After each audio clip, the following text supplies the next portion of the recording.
everyone, I'm Lynn, I'm a psychic focus at psychicfocus.blogspot.com, and today I picked a topic that I realize is a little sensitive. I love the way it was worded, and it was so relevant as to what is going on in our world today. So before I get started, and the topic is Polynesians and the Caucasian race, I just want to say, as I go into this, these may not be my beliefs. This is what I get intuitively. Nothing is here to upset anybody. I don't want to inflame anybody or trigger anybody, so just please approach this with an open mind. And I'll go ahead and continue on. So the question itself is, hi Lynn, what is the truth about the cover-up by the PTW, the powers that were, of golden and red-haired, fair-skinned remains found in many places in the world, including North America and New Zealand?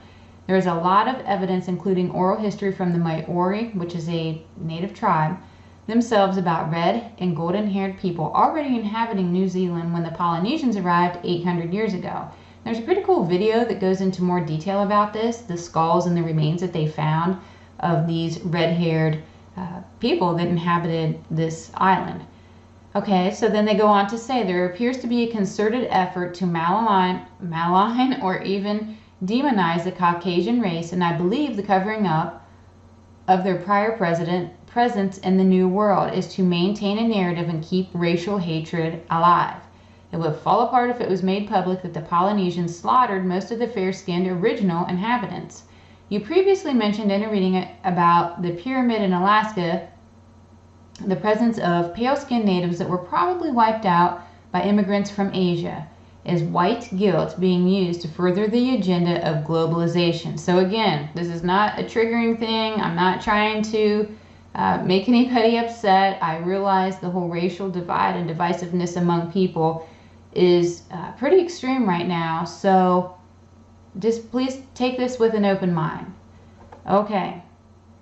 So when I focus on this, I get that the PTW, they need to destabilize individual cultures in order to gain control. That's the motive out there. When you destroy the commonalities that bring people together, such as their belief systems and culture, you break the bonds that otherwise unite people, making them strong. So you divide them up so you can pluck them off here and there. I see this as one of the motives of the mass migration of people we see all over the world, and the lack of wanting those displaced peoples to assimilate.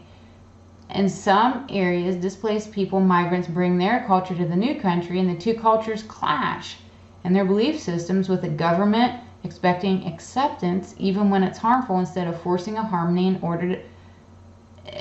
And an example of this is in Europe. So having people immigrate into your country, that's fine, and diversity can make people stronger, but the issue is you're bringing two cultures that are completely opposite together, two completely different belief systems, and so they're not assimilating. They're not trying to live in harmony. They're still trying to have this us versus them, but rather than it being us versus them, one country versus another, you have all these people intermingling in the same city, the same neighborhoods are next to each other. You're having so much strife, and people can't come together. There's too much difference in culture, and there's nothing there to create a harmony and bring those cultures together.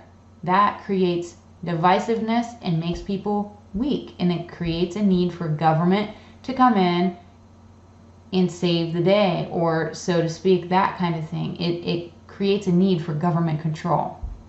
For example, and this is what came to me when I was thinking about this. If you moved to Germany, you could still speak your native language and hold your beliefs, but you learned to speak German and you respected the culture you moved into. And this doesn't feel like the case. And this is what I was talking about earlier. You still have your individual cultures and nothing is trying to blend. And that keeps the division so much more dominant. Another example that comes forward is in the U.S. that was founded on Christianity and a belief in God. Now, in many public schools, they have to refrain from celebrating Christmas parties for fear of being or not being politically correct. The culture is being forced to change rather than encouraging assimilation. That creates resentment and more division. Creating this suppression is on something that it was founded upon. The United States was founded upon a belief in God. I mean, we pledge allegiance under, to the flag, United States of America, one public, under God. Everything is under God. That was the basis, the fundamental belief system, and now everything's being contorted around because for fear of being politically correct.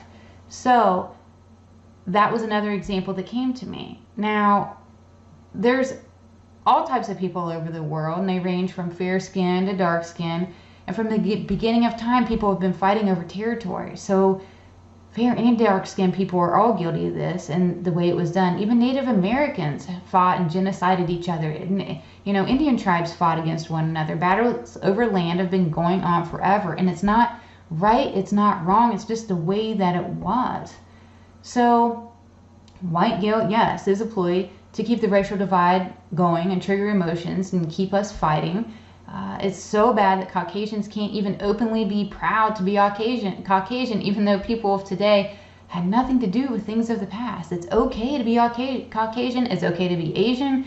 It's okay to be African. It's okay to be anything because it is your life path and you're here to learn and grow through experience, and you shouldn't be ashamed of it. You are here to learn and grow. You can't change who you are, but you should be proud of who you are. Promoting guilt within anybody based on your skin is wrong and it's unfair. I mean, you can't judge a class of person by their skin and just assign some guilt or shame to it. That's completely just feels so negative and so low vibration. We may not all be born into equal situations, but there really is no privilege. It's just an element of victimhood versus opportunity. At least that's how I heard it. Everyone has a story and everyone has challenges regardless of who you are, your skin color, or how you were raised. Some challenges are on the outside and some are on the inside. And then I heard this phrase of, how many famous people do you look at? You might think they have a charmed life. Maybe they're an amazing musician or a singer, or they have these, you think they're beautiful. All these different things that you tie to them. But on the inside, they're so depressed and so sad that they commit suicide. Everyone has challenges. You just can't always see what they are. So it's so unfair to blame some kind of guilt to a person or a race just because. You can't, it's just very low vibrational. It's a very low vibrational emotion. And when you take that empowerment on yourself, instead of focusing outward on what someone has that you don't have, focus it on yourself and use that as your drive to improve your own situation.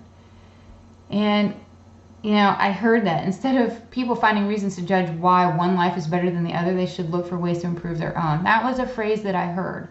Then I heard the grass is always greener, and people need to look for reasons to be blessed rather than oppressed or angry, and you will truly be at peace, because there's so much anger and negativity tied to this. And that was all I had for this reading. I want to thank you for listening. Feel free to leave a comment, like me, share me, all those things. They help me out a lot. And again, I'm Lynn with Psychic Focus at psychicfocus.blogspot.com. Thank you. Bye.